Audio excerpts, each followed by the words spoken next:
বাংলাদেশের আরো কাছাকাছি চলে এলো ভারতীয় সেনাবাহিনী।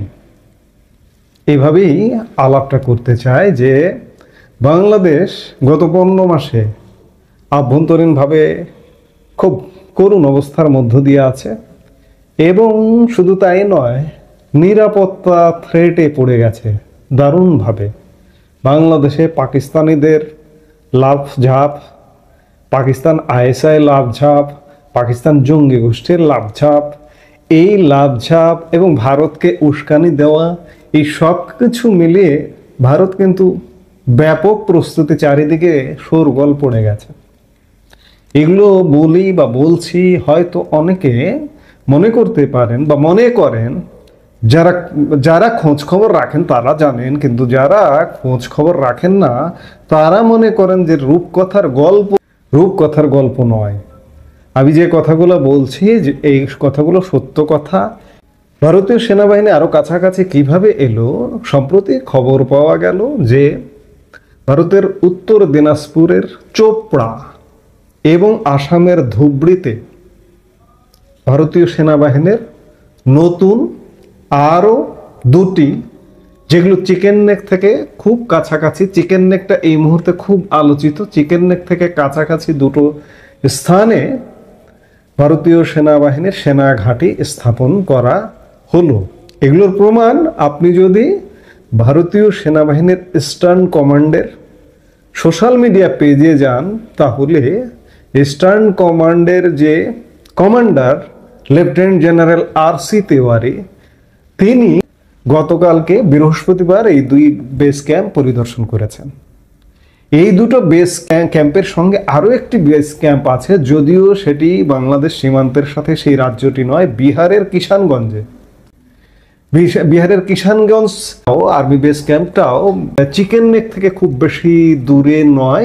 কিষানগঞ্জের দূরত্ব 152 থেকে 180 কিলোমিটারের মধ্যে। আসামের ধুবড়ির দূরত্ব 222 থেকে 240 কিলোমিটারের মধ্যে। আর উত্তর দিনাজপুরের চোপড়ার দূরত্ব মাত্র 52 কিলোমিটারের মধ্যে। এইরকম ডিস্টেন্সে ইন্ডিয়ান আর্মির নতুন নতুন বেস ক্যাম্প হচ্ছে। এই খবরগুলো সোশ্যাল মিডিয়াতে তো এসছে। ভারতীয় ইংরেজি দৈনিক শতবর্ষী পুরনো ডেকান ক্রনিকেল একটা রিপোর্টও করেছে। বিশেষ করে বাংলাদেশ সীমান্তের খুব কাছাকাছি উত্তর দিনাজপুরের চোপড়া ঘাঁটি বৃহস্পতিবার পরিদর্শন করেন ইস্টার্ন কমান্ডের lieutenant general R C. Tewari. X পোস্টে এবং ফেসবুক পোস্টে লেখা হয়, হ্যাশট্যাগ চোপড়া ডিফেন্স ল্যান্ডে মোতায়েন করা হ্যাশট্যাগ ব্রহ্মস্ত্র কর্পস এর সেনা সদর পরিদর্শন করেছেন lieutenant general R C. Tewari, army command eastern. তিনি এ সময় সেনাদের সঙ্গে কথাবার্তা বলেন এবং স্বল্প সময়ের মধ্যে ঘাঁটি স্থাপন এবং কার্যক্রম চালানোয় তাদের পেশাদারিত্ব এবং ক্লান্তিহীন প্রচেষ্টার প্রশংসা করেন। উদ্ভূত নিরাপত্তা চ্যালেঞ্জের ক্ষেত্রে তাদেরকে হ্যাশট্যাগ অপারেশনাল প্রস্তুতি এবং সক্রিয় থাকার জন্য সর্বোচ্চ মানদণ্ড বজায় রাখার আহ্বান জানান। এতে আরো বলা হয়, আর্মি কমান্ড ইস্টার্ন এছাড়াও আলোচনা করেন চোপড়া আসনের এমএলএ হামিদুল রহমান ও অন্য বেসামরিক ব্যক্তিবর্গের সঙ্গে। এ সময় এই অঞ্চলের নিরাপত্তা ও উদ্ভূত পরিস্থিতিতে সামরিক বেসামরিক সহযোগিতার উপর গুরুত্ব পুনর্ব্যক্ত করেন। আসামের সীমান্ত এলাকায় কর্পসও পরিদর্শন করেন জেনারেল তেওয়ারি। এই সফরের সময় ইস্টার্ন আর্মি কমান্ডার আরও পর্যালোচনা করেন সীমান্ত এলাকায় অপারেশনাল প্রস্তুতি এবং অভ্যন্তরীণ নিরাপত্তা পরিস্থিতি। বুঝতেই পারছেন যে চিকেন নেককে কেন্দ্র করে ভারতীয় সেনাবাহিনী চারপাশ দিয়ে ঘিরছে। শুধু তাই নয়, বাংলাদেশ সীমান্ত দিয়েও ঘিরছে। কেন? এতদিন তো এমনটা প্রয়োজন হয়নি, আজকে কেন প্রয়োজন হচ্ছে? আজকে প্রয়োজন হচ্ছে বাংলাদেশে এই মুহূর্তে একটি ভারত বিরোধী সরকার আছে এবং একই সাথে এই সরকারকে পৃষ্ঠপোষকতা করছে এবং এই সরকারকে দিয়ে উস্কানি তৈরি করছে এবং নিজেরা উস্কানি তৈরি করছে পাকিস্তান, যার দরুন ভারত সম্ভাব্য প্রস্তুতি কোনো রকমের উস্কানি হলেই একদম ফাটিয়ে দেবে। ভারত তাদের পূর্ব সীমান্তে এত base camp, army base camp কেন করছে? এইসব আর্মি বেস ক্যাম্পের পেছনে টাকা পয়সা খরচ হয় না? খরচ হয়, বাড়তি খরচ করছে। বিশেষ করে বাংলাদেশের পরিবর্তিত পরিস্থিতিতে গত বছরের অগাস্টে বাংলাদেশ সরকার পতনের পর একটি দখলদার সরকার আসবার পরে ভারতের আরো বেশি খরচ হচ্ছে পূর্ব সীমান্তকে কেন্দ্র করে। ভারতের অনেক সীমান্ত আছে, তো সেখানে তো কোনো পয়সা খরচ হয় না। নেপাল সীমান্তে তো কোনো কাঁটাতারের বেড়াও নেই, সেখানে পয়সা খরচও করতে হয় না। সেখানে বিএসএফও কতটুকু আছে সে ব্যাপারেও প্রশ্ন আছে। কিন্তু বাংলাদেশে এত নিরাপত্তা কেন? বাংলাদেশ এবং ওদিকে পশ্চিম সীমান্ত পাকিস্তান, এ দুটোর নিরাপত্তা এখন সমানে সমান করতে হচ্ছে। এটি ভারতের জন্য অবশ্যই বাড়তি চাপ এবং বাড়তি পয়সা খরচের ব্যাপার, বাড়তি বাজেটের ব্যাপার। কারণ 4000 কিলোমিটার ব্যাপী বাংলাদেশ সীমান্ত, এই বাংলাদেশ সীমান্তটাকে গভীর দৃষ্টিতে রাখতে হচ্ছে। ওদিকে পাকিস্তানের সীমান্ত, এই দুটো সীমান্ত, চীন সীমান্ত এখন খানিকটা স্তমিত, খানিকটা শান্ত, কিন্তু বিশেষ করে পশ্চিম সীমান্ত পাকিস্তান এবং পূর্ব সীমান্ত বাংলাদেশ, যারা যে পাকিস্তান এখন এটিকে পূর্ব পাকিস্তান মনে করে, এই দুটো সীমান্তে খুব বেশি জোর দিতে হচ্ছে ভারতের।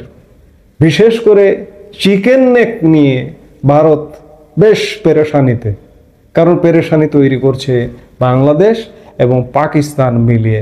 সাম্প্রতিক সময়ে বাংলাদেশে পাকিস্তানি সামরিক তৎপরতা এবং বাংলাদেশের সামরিক বাহিনী পাকিস্তানে সবসময় থাকেই। পাকিস্তানে এই যে মুহূর্তে কথা বলছি এখনো আছে, এবং দুদিন পরে আপনারা জানেন যে পাকিস্তান নৌবাহিনী প্রধানও বাংলাদেশে আসছেন। এরকম চলছে। আবার পাকিস্তান থেকে অস্ত্র মাদক এনে ভরিয়ে ফেলানো হয়েছে বাংলাদেশে। গতকালকেও চট্টগ্রাম পোর্টে পাখির খাবারের ঘোষণা দিয়ে মাদক আনা হয়েছে। পাকিস্তান থেকে বাংলাদেশে কি আসতে পারে? এই তুরস্ক থেকে, পাকিস্তান থেকে অস্ত্রের চালান আসছেই। কাজেই বাংলাদেশ অরক্ষিত, মানে একটা জঙ্গলে পরিণত হয়েছে। এই জঙ্গল থেকে যদি কোনো রকমের উস্কানি তৈরি হয়, ভারত সাথে সাথে অ্যাকশনে যাবে। এ কারণেই ভারত বাংলাদেশ সীমান্তের আরো কাছাকাছি এবং কৌশলগত, ভারতের কৌশলগত ভূমি শিলিগুড়ি করিডোর বা চিকেন নেককে কেন্দ্র করে মিলিটারি বেস ক্যাম্পের সংখ্যা আরো বাড়াচ্ছে, এবং শোনা যাচ্ছে এটি নাকি আরো বাড়বে, আরো বিভিন্ন জায়গায় এখানে ছড়িয়ে দেওয়া হবে। কারণ ভারত নিরাপত্তার প্রশ্নে ভারত এতটাই উন্নতির দিকে ধাবিত হচ্ছে, এই উন্নতির জায়গায় যদি কেউ কোনো রকম নিরাপত্তা থ্রেট ক্রিয়েট করে, তাকে ছাড়বে না। পাকিস্তানকে গত মে মাসে দেখিয়ে দিয়েছে। আজকে হয়তো বাংলাদেশকেও নিয়েও ভারত হয়তো অপেক্ষা করছে যে বাংলাদেশ থেকে, বাংলাদেশের দিক থেকে কোনো রকমের একটা কোনো ঘটনা ঘটলে সেটিকেও সাইজ করে দেবে। আমাদের জন্য এগুলো দুর্ভাগ্যজনক। আমরা সত্যিকার অর্থে একটা দুর্ভাগ্যজনক পরিস্থিতির মধ্যে ঢুকে গেছি। এখান থেকে বের হতে হবে, নইলে আমরা প্রতিবেশীরাও পাশাপাশি গায়ে গা লাগিয়ে শান্তিতে বসবাস করতে পারবো না। শান্তির কথা বললাম। আমার এই মুহূর্তে বাংলাদেশের রাষ্ট্র ক্ষমতায় শান্তির নোবেলধারী, কিন্তু অশান্তির আগুনে বাংলাদেশের মানুষকে দাউ দাউ করে পুড়িয়ে মারছে। যাই হোক, ভারতের সেনাবাহিনী আমাদের কাছাকাছি চলে আসছে। এর শেষটা কোথায় আমরা এখনো জানি না, কেউ জানে না, কেউ বলতে পারে না।